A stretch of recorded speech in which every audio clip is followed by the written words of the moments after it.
বিশ্বব্যাপী খ্যাতি, রেকর্ড ভাঙা সাফল্য এবং কর্মজীবনের অগণিত মাইলফলক অর্জন করার পরেও বিটিএস এর দিক নির্দেশনা কখনোই বলেনি, যা একেবারে শুরু থেকেই তাদের পথ চলাকে রূপ দিতে সাহায্য করেছিল।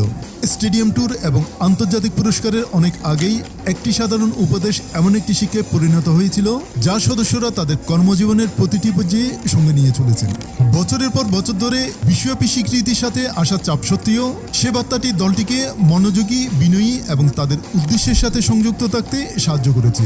বক্তারা প্রায়শই বিটিএসকে কেবল তাদের অর্জনের জন্যই নয়, বরং বিশ্বজুড়ে লক্ষ লক্ষ মানুষকে অনুপ্রাণিত করার পাশাপাশি নিজেদের মাটিতে পা রেখে চলার ক্ষমতার জন্য প্রশংসা করেন।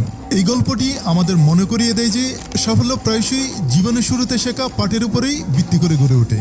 বিটিএস এর জন্য একজন ব্যক্তির জ্ঞানগর্ভকতা এক দশকেরও বেশি সময় ধরে অর্থবহ হয়ে রয়েছে, যা প্রমাণ করে যে পথ চলা যতই দীর্ঘ হোক না কেন, কিছু উপদেশের মূল্য কখনো কমে না।